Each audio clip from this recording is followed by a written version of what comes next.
Eh ben, bonjour et bienvenue à tous dans un nouvel épisode de Nom d'un pipeline. Je suis aujourd'hui avec Mathieu Lerouillet. Salut Mathieu. Salut Julien, ça va? Ça va bien, écoute, on va parler aujourd'hui d'un sujet qui tourne encore autour du CI/CD, mais ça, c'est un petit peu notre cheval de bataille ici et avec un axe un peu différent. Alors peut-être tu vas commencer par, te présenter, mais je sais qu'aujourd'hui on va parler de performance parce que c'est ton dada et ça, c'est cool parce qu'on en a jamais parlé, sur ce podcast. Donc j'ai hâte de débattre de tout ça avec toi. Du coup Mathieu, qu'est-ce que tu fais dans la vie? Quel est ton parcours? D'où tu viens? Déjà merci de me recevoir, c'est cool. Donc bah, moi j'ai fait grosso modo, histoire de résumer, 15 ans autour de la performance software, mais surtout autour du test de performance, puisque moi je suis issu de la qualité.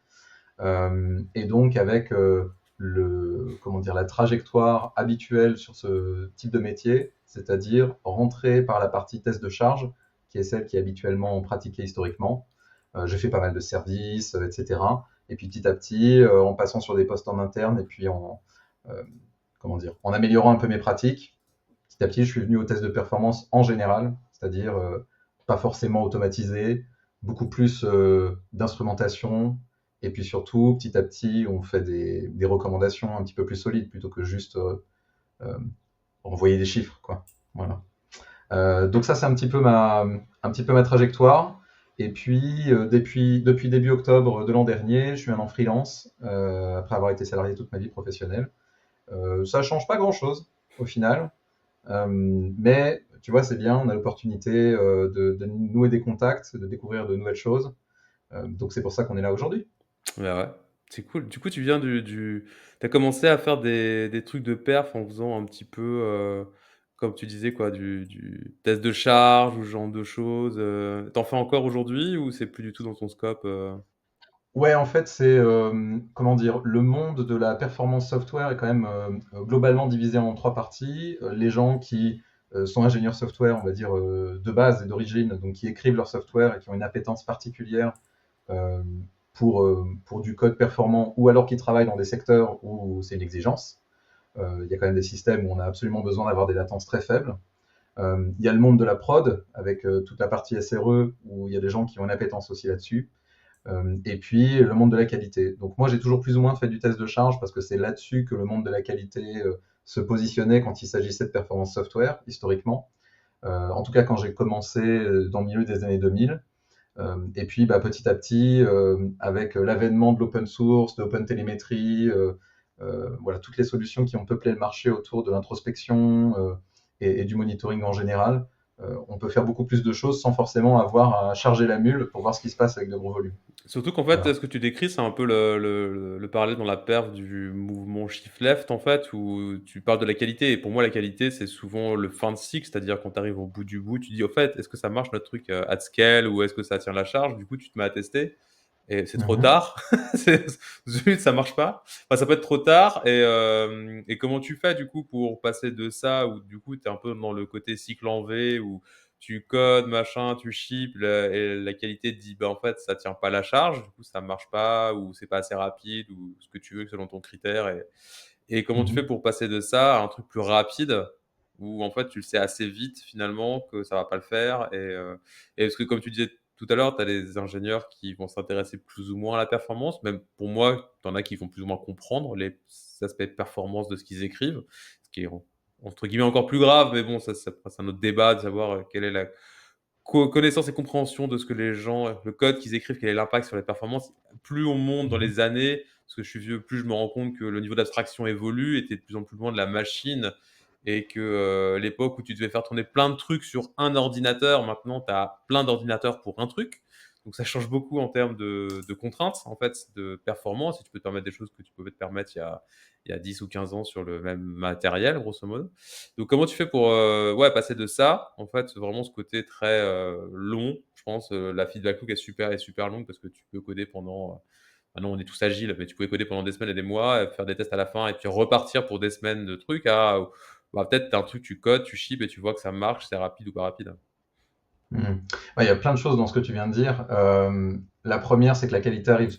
un peu à la fin, c'est le constat malheureusement, hein, ce qu'on dit depuis 10 ans, depuis 15 ans, depuis 30 ou 40 pour les dinosaures du secteur, sans vouloir les insulter, hein, c'est juste que ça fait longtemps qu'ils disent la même Il y a chose. des gentils Oui, dinosaures, hein. malheureusement, il y en a qui nous écoutent, donc voilà, je ne veux pas leur manquer de respect. Non, non, la qualité arrive un peu en dernier, ça c'est toujours le constat malheureux. Euh, Heureusement, il y a des méthodes d'organisation, des méthodes de contribution qui permettent de ne pas s'organiser comme ça. On peut penser au TDD par exemple, qui est une manière d'approcher la conception et la réalisation par le test. Donc heureusement, ces innovations-là existent. Après, au-delà de ça, je dirais qu'il y a deux grands facteurs. Il y a le facteur technique, c'est-à-dire est-ce qu'il y a des solutions techniques qui sont en place qui permettent aux développeurs de voir ce qui se passe dans leur code et donc comment dire, de pas avoir à chaque fois s'outiller de manière individuelle pour pouvoir remplir cette partie-là de leur mission. Et donc, un peu comme n'importe quel outil de travail, est-ce que la société fournit des environnements, fournit des méthodes, fournit des outils pour pouvoir satisfaire ce besoin-là? Ça, c'est la première chose. Et puis, la deuxième chose, c'est une chose dont tu as parlé instantanément et j'étais pas sûr si tu allais en parler, donc voilà, tu as le bon réflexe, Pas de c'est le tabou facteur ici. culturel. Non, mais je dis ça pas pour cacher, mais parce qu'on n'y pense pas forcément immédiatement, donc toi, tu y as pensé tout de suite, c'est le facteur culturel. Il y a vraiment des gens qui ont une appétence là-dessus, d'autres qui n'en ont pas du tout, soit parce que ça les intéresse pas, soit parce qu'ils n'ont pas eu l'habitude de travailler dans un environnement dans lequel c'est une exigence forte. Je dis assez souvent, le développeur, il n'est pas con, quoi, hein, ou la développeuse, elle n'est pas conne. Passez-moi l'expression, évidemment. On sent toujours, quand on est dans une organisation, si on nous demande de ship plutôt vite ou de ship plutôt bien, hein. Évidemment, il y a une balance idéale entre les deux sur laquelle on essaie de se maintenir, mais quelle que soit l'organisation dans laquelle on sent qu'il y a plutôt une tendance dans une direction ou dans l'autre. Donc forcément, on s'adapte à l'organisation, à l'atmosphère dans laquelle on travaille. Donc, il faut que l'organisation tout entière pousse les mêmes valeurs et dise oui, ok, c'est important que vous bossiez sur la performance. C'est plus important pour moi que vous sortiez une feature rapide plutôt que de sortir deux features, par exemple. Ou alors quelque chose qui scale d'emblée plutôt que de se dire voilà, ça va tenir pour les 3 prochaines semaines et puis il faudra y revenir dans un mois. Mais je vois même, pour moi, dans le monde du SaaS, je le vois de plus en plus, où en fait, la rapidité est une feature, en fait. C'est-à-dire qu'aujourd'hui, tu as des gens dans le SaaS, c'est un peu mon milieu, c'est là où je nage, quoi.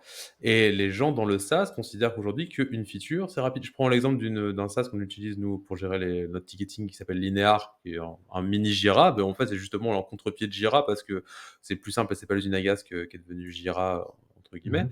Mais c'est surtout qu'en fait, c'est build depuis le début pour être ultra fast, c'est-à-dire que tu peux déplacer des cartes instantanément entre les colonnes. Là où Jira, en fait, il te faut juste 10 minutes, il te faut un café, quoi.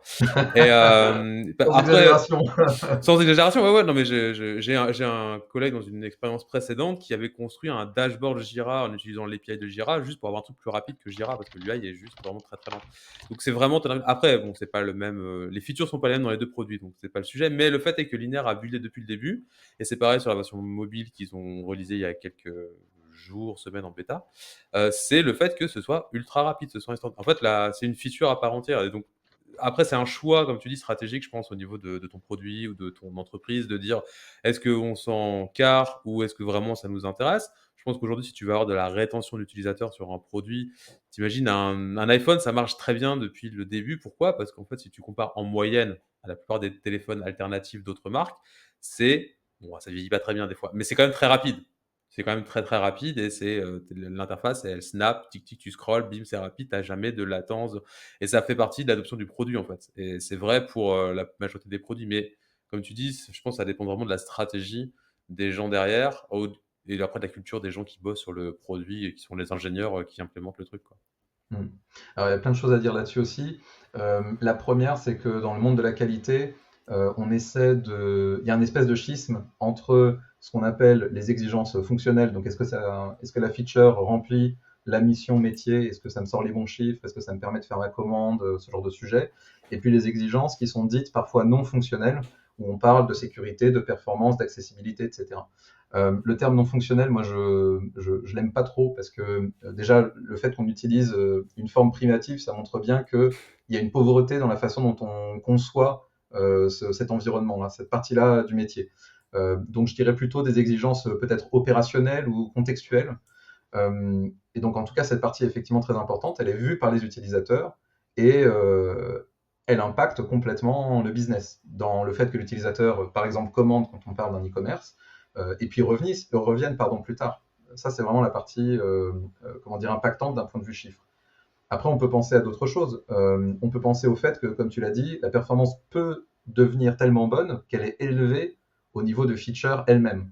Je prends un exemple, Algolia par exemple, hein, une partie de leur play, c'est ça à la base. Ouais. C'est de se dire, on renvoie à des résultats de recherche tellement rapidement que vous ne voudrez plus jamais rebasculer sur un autre moteur.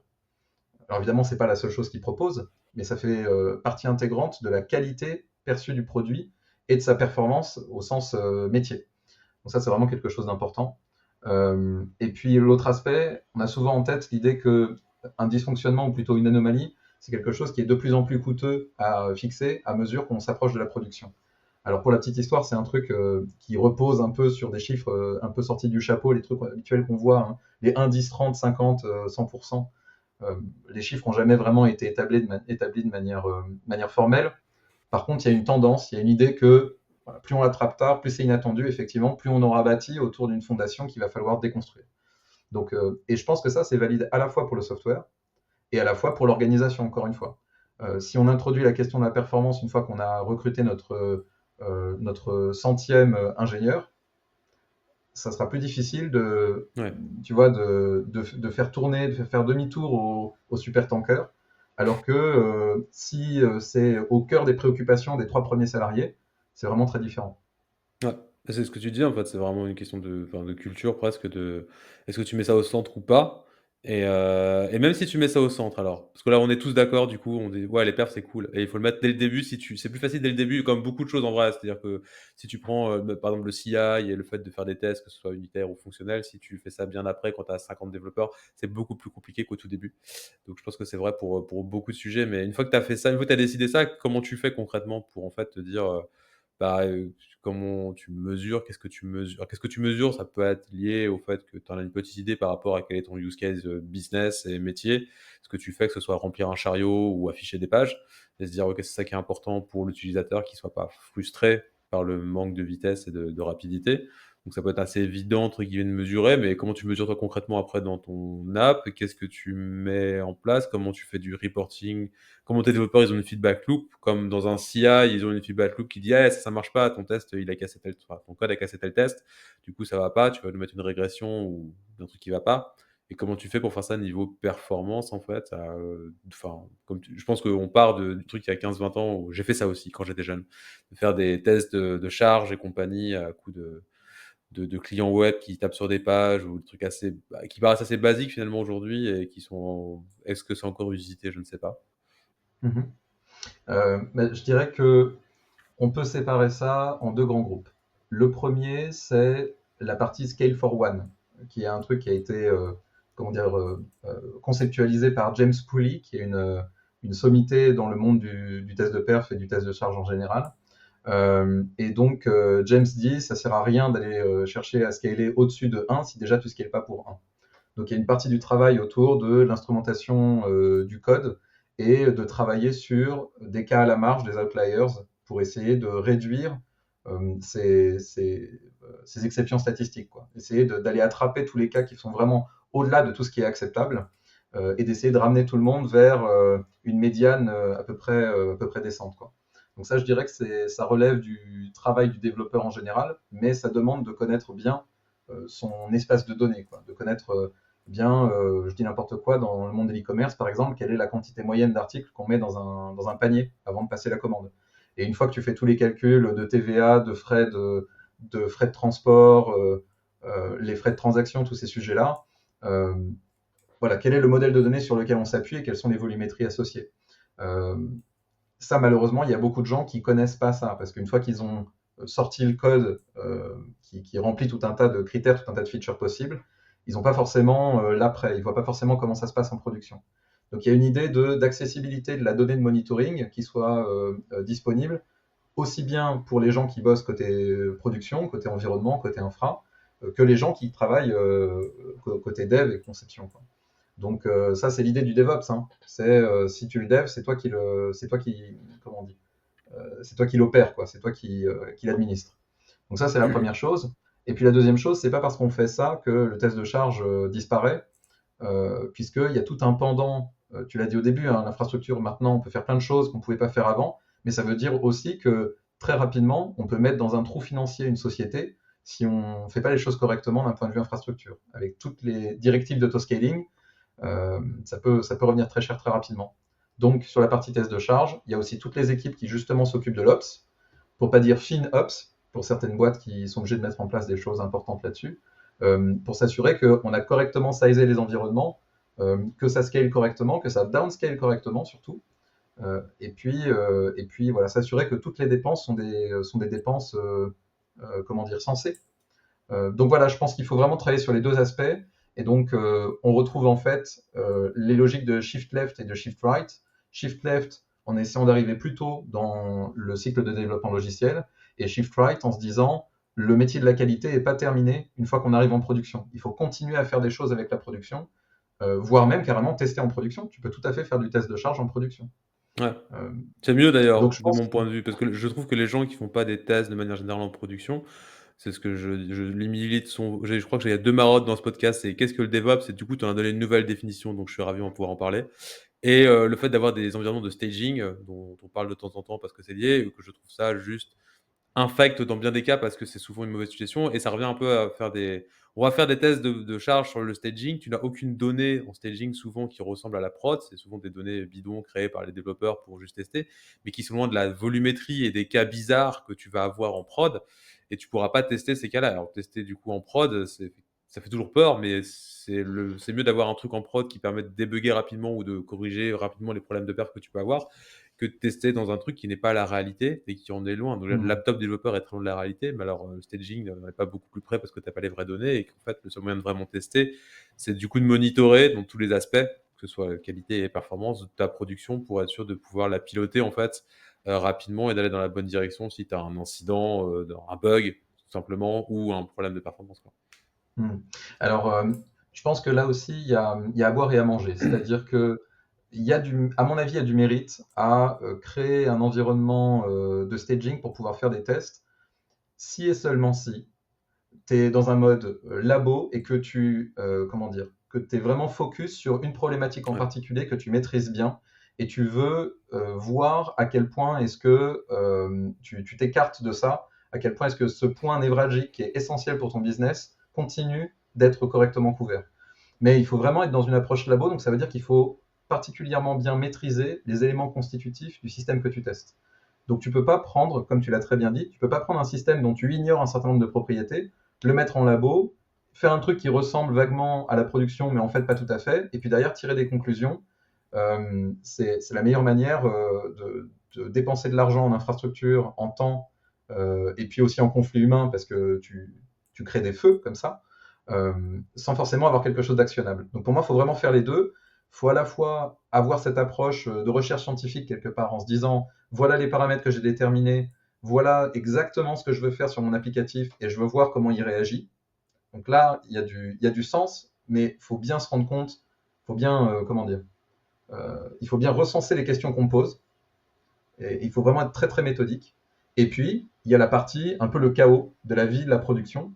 Ouais. Et dans le milieu du test de charge, comment dire, il y a une espèce de loi là-dessus qui est que quand tu te poses trop souvent la question de est-ce que je suis proche de la réalité, c'est que tu dépenses trop d'argent. C'est que tu fais quelque chose qui n'a pas de sens. Parce que essayer de reproduire fidèlement ce qu'on observe en production dans un autre environnement, c'est sûr que tu vas dans le mur. Ouais, c'est pas possible. Voilà. Tu auras jamais les Il y a un interactions que effort tu as, de, les tout. C'est... il y a un effort de papier carbone, tu vois, de filigrane, qui est que, en fait, tu seras jamais tout à fait sur la production. Donc cette ambition de j'ai reproduit en pré-production ce qu'on vit en production, elle est perpétuellement déçue. Donc il y a un effet Pareto, tu vois, il y a je fais 80%, j'obtiens 80% du résultat en déployant 20% des efforts. Là, ok, là c'est raisonnable, mais encore une fois, il faut être carré et se dire quels sont les objectifs que je poursuis et pas juste rajouter à la liste de courses perpétuellement, quoi. Ouais. Euh, Oui, je pense que ce que tu dis est vrai, c'est qu'il faut des scénarios bien définis où tu veux tester des choses en te disant: «OK, tu as des hypothèses et tu veux les vérifier et tu veux affiner sur un scope très particulier. Tu es capable de décrire des scénarios que tu as vus apparaître en production, par exemple. Tu dis: «Voilà, Dans ce cas-là, mon hypothèse, c'est que ce problème-là apparaît, et donc tu le reproduis sur un environnement de Ouais, test, quel qu'il soit. Effectivement, ouais. je pense que ça a du sens, mais comme tu dis, c'est un truc qui est très, très, très scopé, qui est pas juste j'ai un environnement qui est tout le temps là, il y a des trucs dedans, Mm. les gens testent, et je fais des tests, parce que ça, c'est un peu la cata, quoi. En tout cas, ce qui est sûr, c'est que dans ce dispositif-là, en fait, il n'y en a aucun qui repose sur quelque chose d'entièrement automatisé. Et donc, en ça, je suis un peu à contre-courant de ce qu'on peut voir, parce que maintenant, c'est la sauce de tout automatique, en particulier avec l'IA, où on commence à voir émerger des plays qui sont encore plus automatiques qu'avant, et qui nous permettent de découvrir des choses nouvelles. Pour moi, la valeur, elle se situe vraiment dans le test exploratoire. Donc, ça demande, quand on est sur la partie développement, d'instrumenter correctement ton applicatif et d'avoir quelqu'un qui va vraiment être capable de la tourner un peu dans tous les sens et de la tordre pour trouver des cas particuliers et faire sortir les anomalies si jamais il y en a, ou alors simplement les investiguer quand on les a déjà identifiés, qu'on connaît les éléments constitutifs de l'anomalie, ou alors aller en production et pourquoi pas faire du canary testing, tu vois, d'être capable de dire, bah, il y a une partie de ma production que je redirige sur une version du software qui est dysfonctionnelle, et je vais l'instrumenter jusqu'à l'os pour être capable de plonger là-dedans et de comprendre ce qui pose problème. Mais dans tous les cas, ça ne demande pas d'automatisation. Donc, il y a des sujets qui sont taclés par l'automatisation correctement. Comme on disait, si tu as des engagements de niveau de service très clairs avec tes clients, si jamais c'est du end-user, ou alors même un autre business, hein, si tu fais un travail de B2B ou même si tu es éditeur, il y a des trucs très précis là-dessus. Je te donne un exemple. Moi, j'ai travaillé pour un éditeur qui fait des solutions de lutte contre le blanchiment. On travaillait avec un petit intermédiaire de paiement qui commence par paye et qui finit par AL, et donc avec des engagements, on se demande, et donc des engagements à la milliseconde sur ces sujets-là. Donc on se disait, bah, si la nouvelle version de tel composant dérive de 1 milliseconde par rapport à ce qu'on avait produit la version précédente, il va te falloir justifier un certain nombre de choses. Donc là, c'est, tu vois, comme je disais, très rassemblé, très identifié. Et dans ce cas-là, tu peux faire du test automatisé, complètement. Pas de problème. Mais il faut savoir pourquoi tu le fais. Ok, ouais, je vois ce que tu veux dire. Faut que tu des métriques déjà contractuelles avec des choses bien définies et un scénario du coup bien défini sur ces conditions, ces données-là, etc. J'ai un temps de réponse inférieur à, et donc là tu peux l'automatiser. Mais si tu es plutôt en phase exploratoire en disant c'est lent, je voudrais que ce soit plus rapide, mais que tu as une métrique qui est plus ou moins approximative et des scénarios changeants, parce que c'est vrai que ton code peut évoluer plus ou moins tout le temps, effectivement, c'est un truc sur lequel tu es un peu moins automatisable parce que tu es plus, comme tu étais là, dans l'exploratoire, quoi. Ouais, mais c'est pas très sexy. Aujourd'hui, on parle de tout automatisé. Ça veut dire aussi, tu vois, de se dire, j'ai une équipe qui produit un framework de test, et ça va dans le sens de la développeur expérience, hein. Je propose à mes développeurs des outils et des méthodologies pour qu'ils fassent le travail eux-mêmes, mais bien souvent, ça s'arrête à la question du test unitaire. C'est bon, j'ai outillé mes développeurs, ils ont fait tout leur pré-commit, etc. Tout est dans le vert, c'est bon, le travail de qualité est terminé. Ah non, il faut réserver une partie de la charge pour pouvoir faire ce travail d'exploration. Donc soit on ne veut pas le confier au développeur, ce que j'entends, parce qu'il y a toujours cette question du conflit d'intérêt. Est-ce que le développeur est capable d'évaluer aussi bien qu'un testeur indépendant une chose qu'il a produit ou elle a produite elle-même ou lui-même? euh, le débat est sur la table. Hein, j'ai pas de réponse, comment dire, j'ai pas de réponse franche dans un sens ou dans l'autre. Donc soit tu le donnes à ton développeur et tu lui dis vas-y fais, soit tu le fais faire par quelqu'un d'autre. Mais ce qui est sûr, c'est qu'il faut qu'il y ait un temps réservé pour cette partie exploratoire. Je pense que c'est aussi un problème de produit, c'est-à-dire que si par exemple tu parles dans le contexte d'un produit, par exemple, si tu as des gens, tu as un product owner qui t'explique que charger telle page c'est trop lent, point barre, il y a un moment, tu peux mettre une métrique aussi peut-être, et sans forcément l'automatiser, mais tu peux au moins sur la partie analyse exploratoire, dire voilà, bon, la page met 8 secondes à charger, je veux que ce soit sous la seconde, sinon c'est pas assez rapide. Et là, il y a conflit d'intérêt ou pas, c'est au développeur de prendre ça comme étant une feature qui est, il faut que ce soit, comme je disais tout à l'heure, il faut que ce soit rapide maintenant. On peut pas avoir des pages de 8 secondes, c'est trop long, et comment tu Mmh. fais ça, quoi? Non, mais ça, c'est OK, bien sûr, de se dire, j'ai un problème, je veux le mesurer, et une fois que j'ai bien identifié quel était le problème, je vais vers une remédiation. Ça, évidemment, c'est une approche tout à fait raisonnable. C'est d'ailleurs celle qu'il faut suivre. Enfin, je vois pas vraiment d'alternative, quoi. Euh, mais ce contre quoi je milite un peu, et ça a tendance à rassurer en général les décideurs qui s'inquiètent autour du test de charge des frais liés à l'infrastructure et du temps qu'on passe à résoudre des problématiques d'automatisation, c'est que quand on va vers l'automatisation, il faut bien comprendre quel genre de problème on va régler et surtout quel genre de problème ça ne règle pas. Ouais, Faut ça être, c'est un genre d'outil. Voilà, tous les outils sont pas bons. On démonte pas une roue de voiture avec un marteau. C'est pas, c'est juste pas le bon outil, quoi. c'est long. C'est long sinon. Tu parlais de tout à l'heure du DevOps et tu avais une approche qui avait l'air d'être une définition en tout cas, qui avait l'air d'être assez, pragmatique qui est, en fait, les développeurs, c'est eux qui font le run, en fait. Alors je vois plein de gens avec plein d'équipes où il y a des gens qui sont DevOps, mais qui n'écrivent pas le code et qui font que tourner le truc. D'autres qui sont chargés d'écrire des fichiers de configuration Terraform en YAML. Ça n'a rien à voir avec ce que tu décris. Alors je suis assez moi, j'ai de mon expérience et de ma philosophie, je vois plus le DevOps comme ça, comme étant un développeur opérationnel qui peut écrire son code. C'est d'ailleurs ce qu'on fait chez nous, chez Mergify, où les développeurs font le run.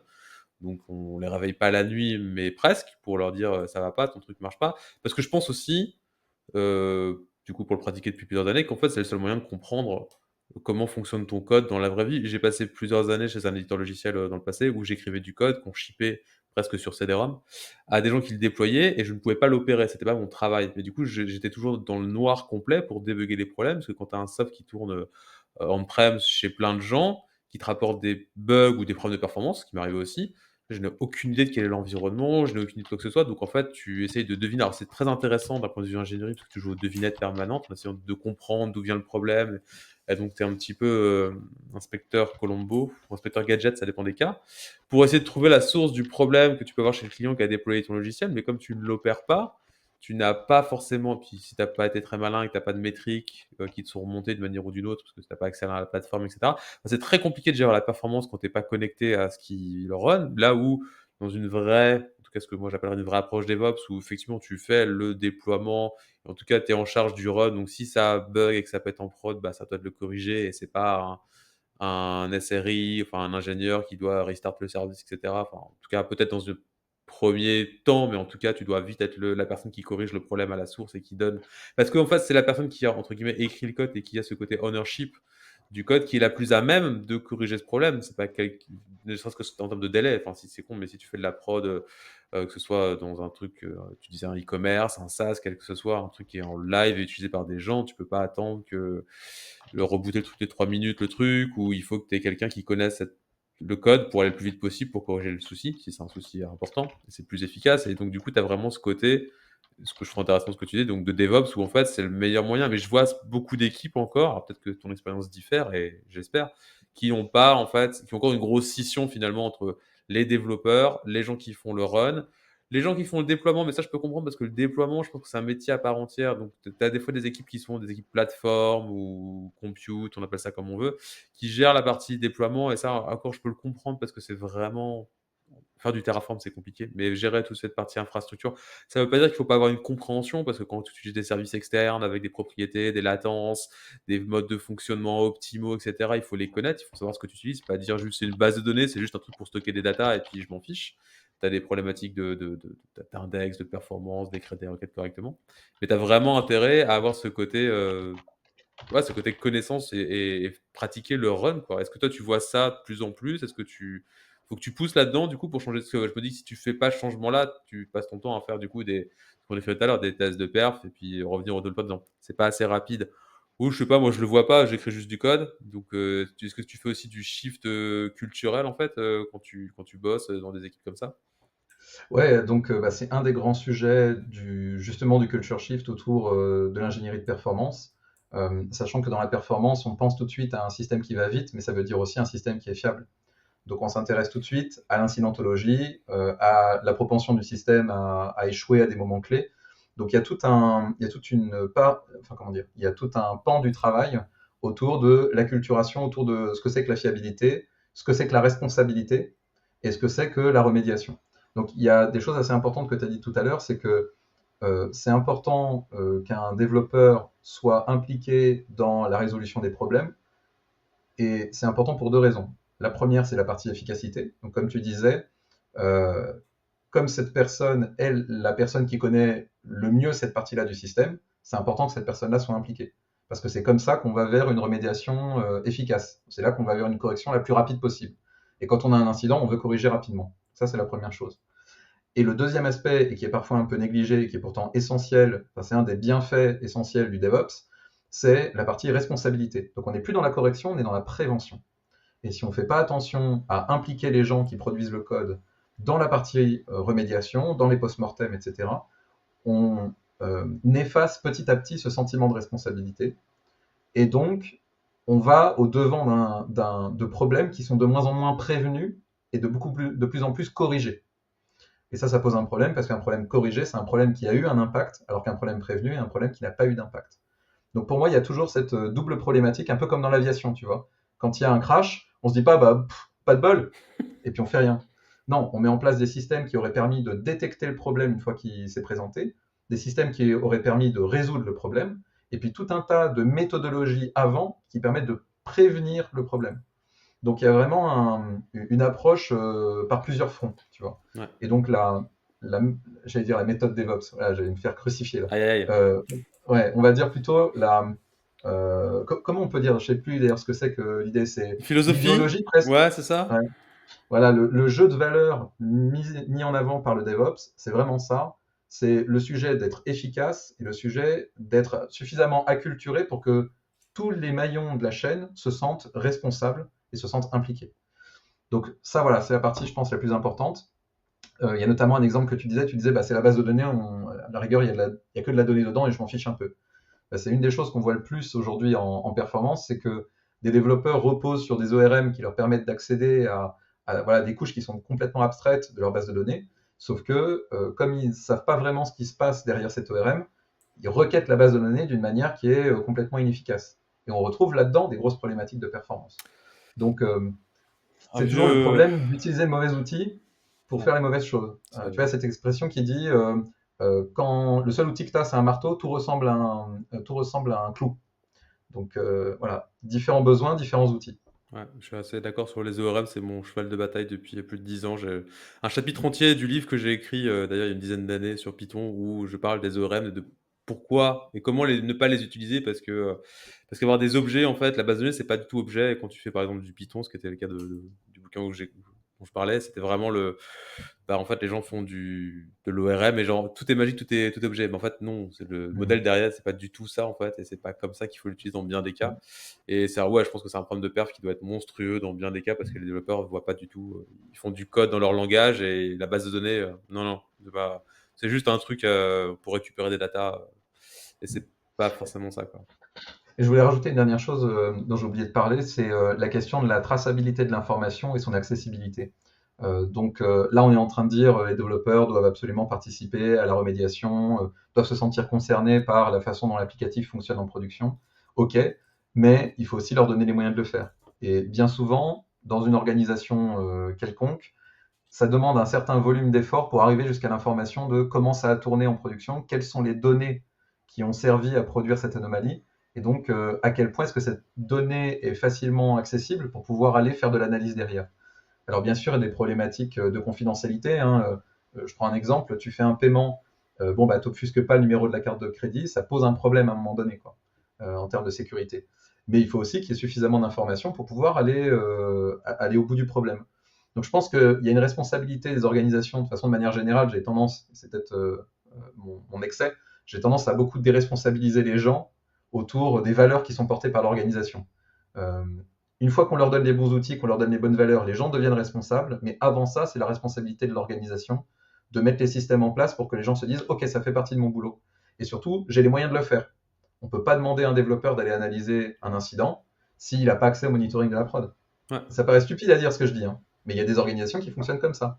C'est ce que je disais sur la session, en fait, un peu où tu as côté le DevOps et côté dev. Bah, quand tu vois des gens qui recrutent des DevOps, du coup, tu dis c'est bizarre, mais je pense que ça rejoint ça. Et je suis assez d'accord sur le côté culture, c'est carrément un autre sujet, on va dévier, mais j'ai toujours pensé, en tout cas, que dans les entreprises, la culture ne vient pas d'en bas, en fait, mais vient d'en haut. Du coup, tu peux pas la changer toi tout seul en bas. Donc, si t'as pas accès à ça, bah, du coup, tu as pas accès si parce que ça a été décidé comme ça. C'est clair que tu peux pas forcer le changement à plusieurs, parce que l'entreprise, c'est juste plein de gens dedans. Mais si tu es tout seul, c'est compliqué de changer tout le système parce que tu vas être tout seul contre tout le monde qui dit bah c'est comme ça et c'est un peu. Tu as forcément ce côté un peu top-down en fait, où la culture et les valeurs de la boîte sont portées par tous les gens qui sont là et depuis longtemps, souvent, etc. Donc c'est un peu compliqué si tu arrives là-dedans. Mais en fait, si tout le monde avait accès à tout et qu'on faisait le run, si c'est pas ça la culture, ça va être très très long. C'est pas impossible, mais ça va être très long de shifter. Et si c'est bouger vers de la responsabilisation, ça même pas dit que tes collègues vont être responsabilisés d'ailleurs sur le côté gérer la prod, tu vois. Donc c'est Mm. encore un autre problème, quoi. Bah, d'ailleurs, sur ce plan-là, deux choses qui me passent par l'esprit. La première, c'est que voilà, cette idée de culture, ça vient d'en haut. C'est vrai dans le sens où c'est les gens d'en haut qui font le choix de la culture, ça fait partie de leur mission, hein, qui détermine quel genre de culture on veut dans l'entreprise et ce qu'on veut garder, ce qu'on veut faire sortir. C'est aussi eux qui sont responsables du recrutement. Donc en ça, c'est eux qui sélectionnent les gens, et évidemment, c'est une responsabilité énorme. Par contre, la culture vient d'en bas, dans le sens où euh, elle vient des collaborateurs que tu recrutes. Donc quelque part, tu les choisis, mais on ne peut pas reprocher à quelqu'un d'être ce qu'il est. Ça paraît, on dirait une la palissade, ce que je suis en train de dire, mais euh, le sujet, ça vient d'en bas parce que dans la masse, c'est cette masse perpétuellement reproduite en termes de culture qui va te permettre de préserver cette culture. Alors du coup, ça fait un peu d'entre-soi. Il faut se méfier Ouais. aussi du genre de culture qu'on essaie de reproduire. Peut-être qu'un peu de diversité, même potentiellement un peu dérangeante, ça fait du bien aussi là-dessus. Il faut avoir des contrariants un peu. Et puis l'autre truc, c'est que tu parlais de cloisonnement. Ah oui, autour des comment dire, des compétences techniques requises. Tu disais, pour la partie Ouais. déploiement, ça demande des compétences spécifiques. Voilà, je pense qu'il ne faut pas être manichéen non plus. Aujourd'hui, on ne peut pas être expert en tout. On peut pas demander à un développeur d'être capable de produire du code qui s'exécute à la milliseconde près, d'avoir quelqu'un qui est aussi capable de comprendre les fonctionnements internes et profonds d'une base de données, d'être super bon sur les systèmes de cache, de savoir manipuler le service mesh, d'aller faire du Terraform et compagnie, à un moment donné, de faire l'administration du Kubernetes. Enfin, voilà. Il faut aussi, on est dans un métier où il y a des expertises, donc il faut aussi savoir s'appuyer sur des experts. Par contre, il faut qu'il y ait une capacité à naviguer. Tu vois, il ne faut pas que les portes des différents bureaux soient fermées, quoi. Euh, bon, maintenant, avec le télétravail, ce que je viens de dire est un peu éculé comme image, mais c'est l'idée de je ne travaille pas dans tous les bureaux tous les jours. Par contre, je peux aller dans n'importe quel bureau pour aller parler Ouais. et chercher de l'information sur tel ou tel sujet. Ça va aussi d'avoir des équipes cross-fonctionnelles où tu as des gens de différentes expertises qui bossent ensemble, et cetera. Ce qui, je pense, se fait quand même de plus en plus. Mais bon, tu as encore des gens, comme tu donnes l'image des bureaux, où effectivement, qui sont juste très silotés entre équipes. Et ce qui est un modèle qui est très très ancien. Et petit à petit, je pense qu'il commence à bouger. Mais ça prend du temps aussi de changer ça dans des structures qui sont plus anciennes, quoi. Mais ça fait partie, je pense, Et, des bonnes approches pour aller dans la bonne direction, quoi. ouais, et je pense que sur ce sujet-là, les tracks de contributeurs individuels, donc histoire d'expliquer, la plupart des gens peut-être comprendront ce que je viens de dire, mais cette idée de une responsabilité, c'est pas forcément une responsabilité managériale humaine, ça peut être une responsabilité managériale autour du software. On peut très bien manager du software et pas forcément des humains. Et donc les boîtes qui ont cette double track, d'un côté les gens qui managent des gens et de l'autre des gens qui managent du software, donc avec staff principal et compagnie, ça permet vraiment, je pense, d'aider à cette idée de quelqu'un qui est fort techniquement ou fonctionnellement. On attend aussi de cette personne d'avoir cette fluidité, d'avoir cette transversalité, d'être capable d'aller Ouais. parler à un peu tout le monde. Et une fois qu'on a établi ça, que c'est plus une histoire de guerre de tranchées sur qui manage qui et qui est responsable de quoi, alors il y a cette fluidité, alors on peut vraiment tous se parler. Mais là-dessus, il faut que l'organisation soit OK Ouais, avec ça, hein. et ça, c'est un truc. Alors, ça, moi, je l'ai vécu beaucoup de boîtes américaines, du coup, qui fonctionnent énormément comme ça. Et ça commence à arriver dans pas mal de boîtes françaises, beaucoup de scale-up, etc. Et c'est plutôt bon signe parce que, mais je pense que culturellement, on vient beaucoup en fait, enfin, si t'es individuel contributeur, c'est-à-dire engineer, etc., tu es très vite, bah, si tu veux progresser, il faut être chef de projet, quoi, ce qui ne veut tout rien dire maintenant.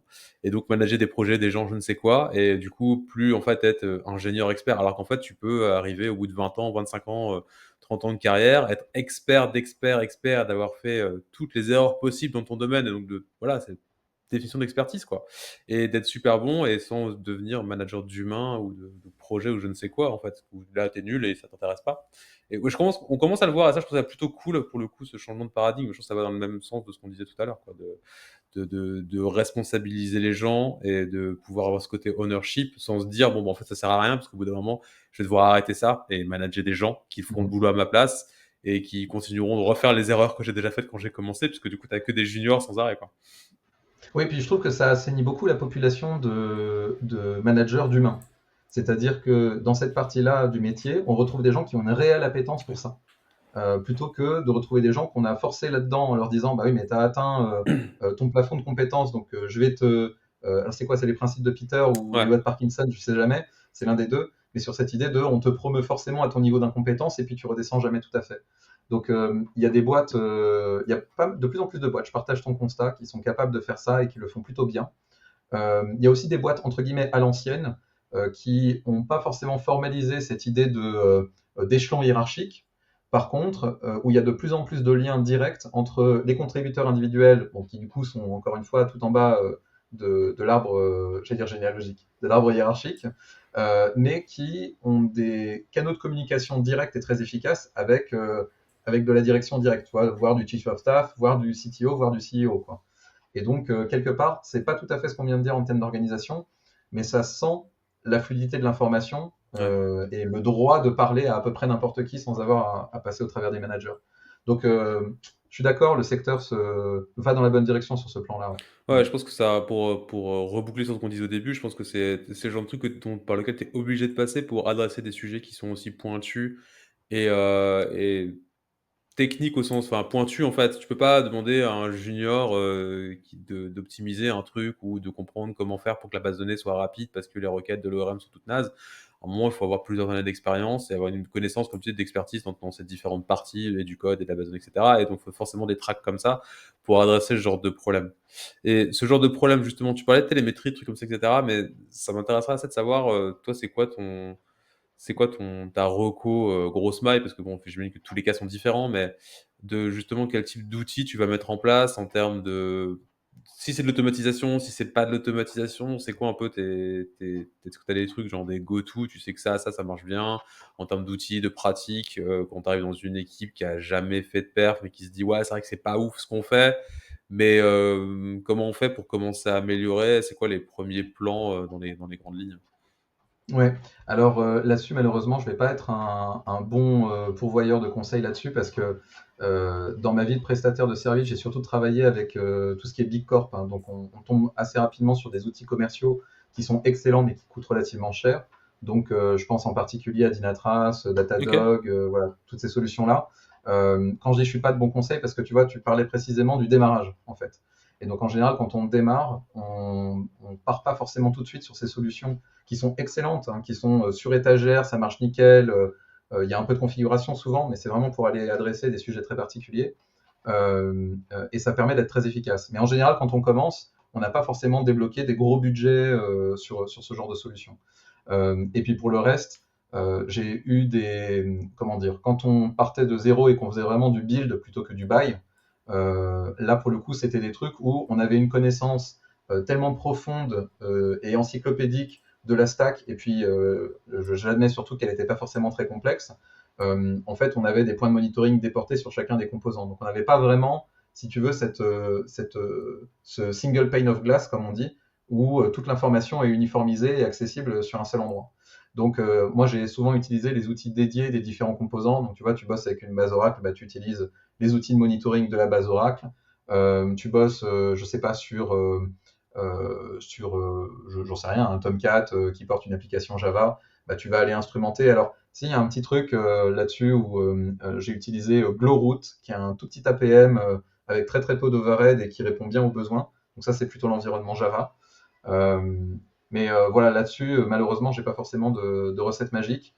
Grafana fait des trucs qui sont de plus en plus léchés et surtout qui permettent comment dire, de rassembler tout un tas de petites initiatives locales vers, comme je disais, un single pane of glass bah, qui est Grafana. Et donc, il y a de plus en plus de choses là-dessus.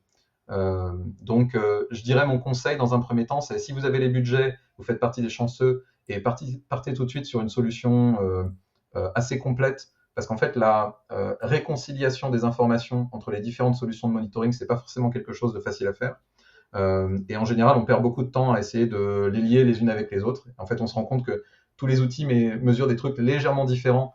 Donc, en fait, on essaie de retrouver exactement le chiffre qu'on a à un endroit et il n'est pas vraiment retrouvable.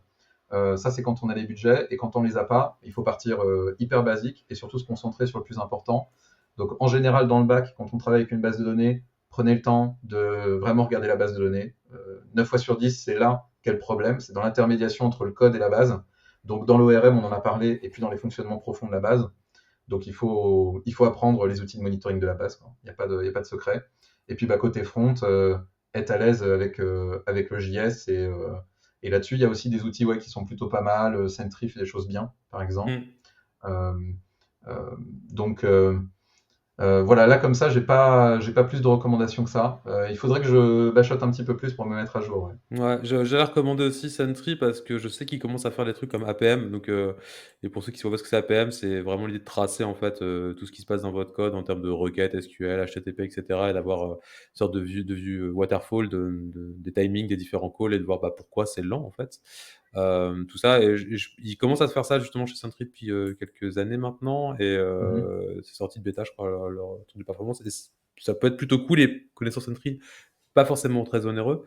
Donc je pense que ça peut être un bon point d'entrée dans les outils SaaS qui font ce genre de trucs. Après, sur ton analyse en disant question de budget, je suis assez partagé sur ce. Je partage moyennement ton avis parce que oui, c'est cher et je suis utilisateur du coup de Datadog chez Mergify et je suis ancien de Datadog de toute façon, donc je ne peux pas me cacher ma connaissance du produit et mon appétence pour celui-ci parce qu'il est très bien. Et il est assez cher d'un point de vue dollar, mais ce que j'ai tout le temps aux gens, après, voilà, évidemment, il faut avoir un petit budget. Alors, ça peut être quelques centaines d'euros par mois si vous avez une petite infra. Hein. C'est pas forcément 3 millions par an. Hein. Alors, on est une start-up et on l'utilise. Donc, il n'y a pas de. Le truc, c'est que ça paraît assez cher, mais les gens, malheureusement, les ingénieurs sont assez nuls pour factoriser le temps. J'ai encore eu cette conversation avec un ingénieur aujourd'hui. Il me dit ouais, mais c'est cher et tout. Compte le nombre d'heures que tu as passé à prendre ta solution que tu as build toi-même. Multiplie par 100 euros prix d'heure moyen, tu vois, d'un TJM, d'un CTO quelconque, voilà. Je fais, voilà, tu fais une règle rapidement comme ça, je pense que, de fait, tu as perdu plus d'argent à builder le truc toi-même qu'à l'acheter sur étagère. Donc, faites bien ce calcul parce que le temps gagné par une solution type Sentry, Datadog, Dynatrace, etc., peut être énorme en termes d'investigation. C'est-à-dire que pour utiliser régulièrement APM ou les outils de logging, d'observabilité comme ça, tu peux trouver la réponse à ta question en minutes, littéralement, Mhm. et pas en heures. Et les heures d'ingénieur, elles coûtent très cher, surtout si tu as des ingénieurs Ouais.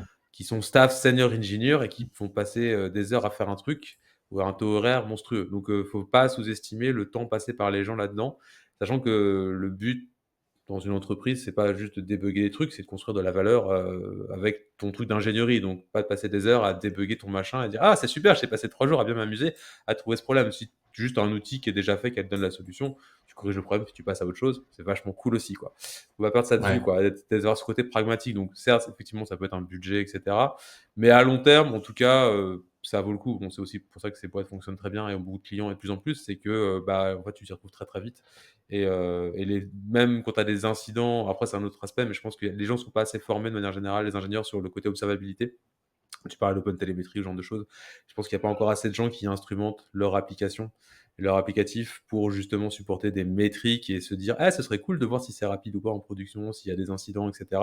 Ça s'apprend et je suis même pas sûr que ça s'apprend à l'école, encore aujourd'hui, mais peut-être que ça viendra, parce que c'est un truc clé pour les gens qui font justement du dev et du run en même temps, ce qu'on disait tout à l'heure devrait être le cas, et d'apprendre à instrumentaliser son application pour savoir ce qui se passe en temps réel et de pas se dire bah, je vais faire des tests à l'aveugle après, mais d'avoir ces métriques en temps réel, c'est super important et les outils comme ça permettent de le faire justement. Et que ce soit Grafana même où tu peux reporter tes métriques à toi avec de l'open télémétrie, etc. Et de voir ce qui se passe en temps réel dans ton application, de monitorer des comportements, d'avoir des alertes sur des choses qui ralentissent si tu as, je sais pas, du processing en background, etc., des tâches de fond asynchrones.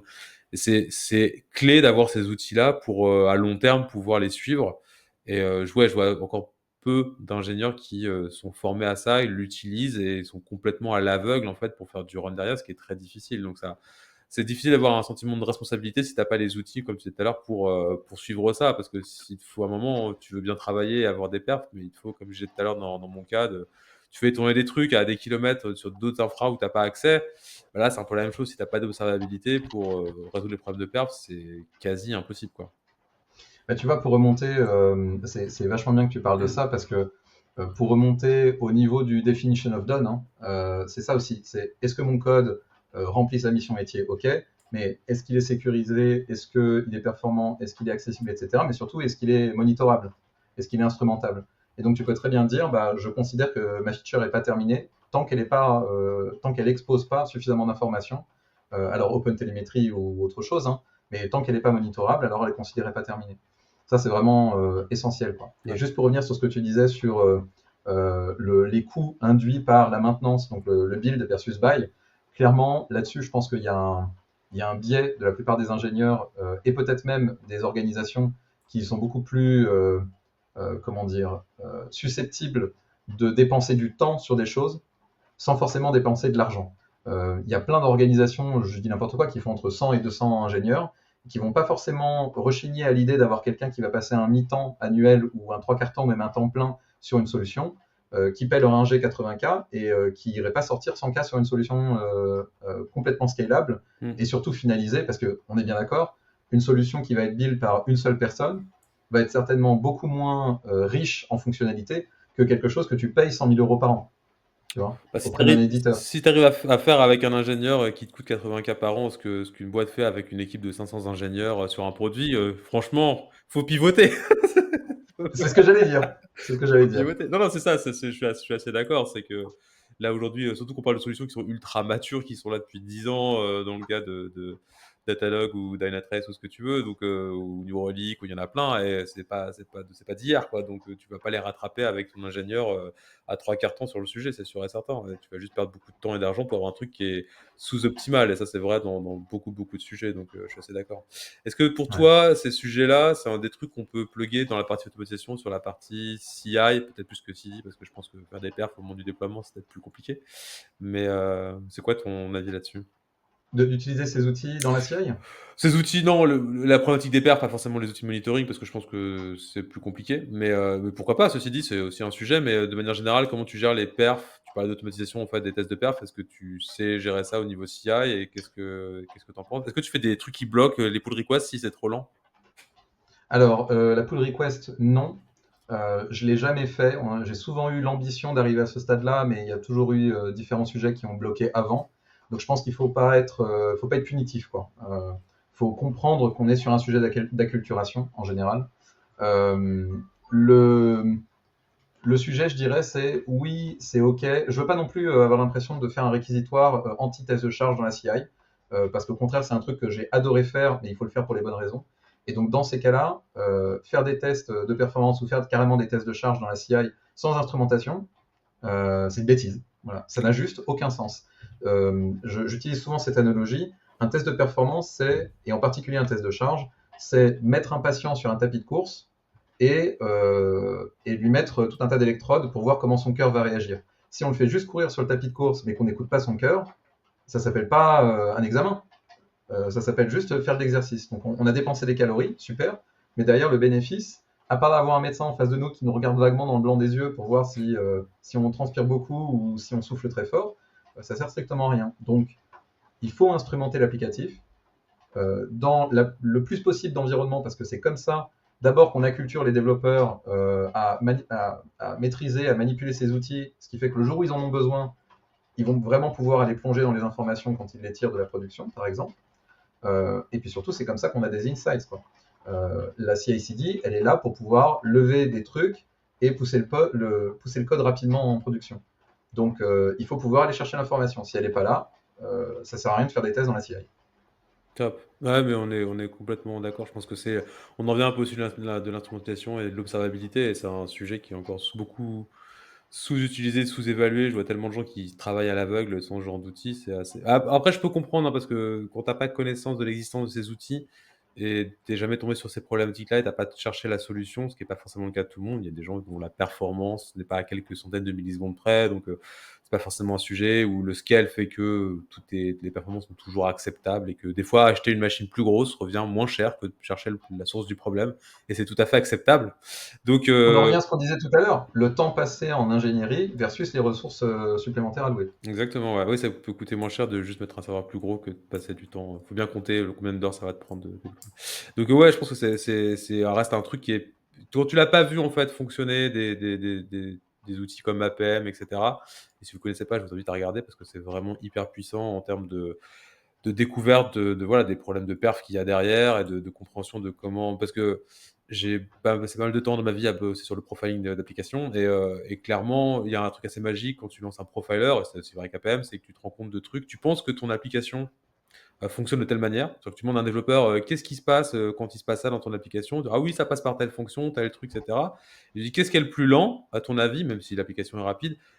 tu es sûr à 90 que le développeur va se tromper, en fait. Parce que tu sais pas Mmh. du tout naturellement, tu vas dire: «Bah, je pense que c'est ça qui est lent» et pas du tout. En fait, c'est ça et typiquement ce que tu disais avec la base de données, dire: «Non, le plus long, ça doit être de faire mon calcul, là, en Go, j'ai une fonction qui est un peu lente» et cetera et tu te rends compte, non, en fait, ce qui est lent, c'est que là, tu as un IO et qu'en fait, c'est super lent parce que la base de données, elle est lente, et c'est ça qui est lent et en fait, tu en sais rien du tout. Tu sais pas, combien de fois, tu as des effets de bord quand ton code est un petit peu complexe, tu appelles cette fonction, en fait, elle est appelée 5000 fois et tu pensais que c'était appelé qu'une seule fois parce que tu avais pas vu que et c'est pas évident. Et si tu as pas un outil comme du profiling ou APM, c'est impossible pour un développeur, en fait, de vraiment savoir.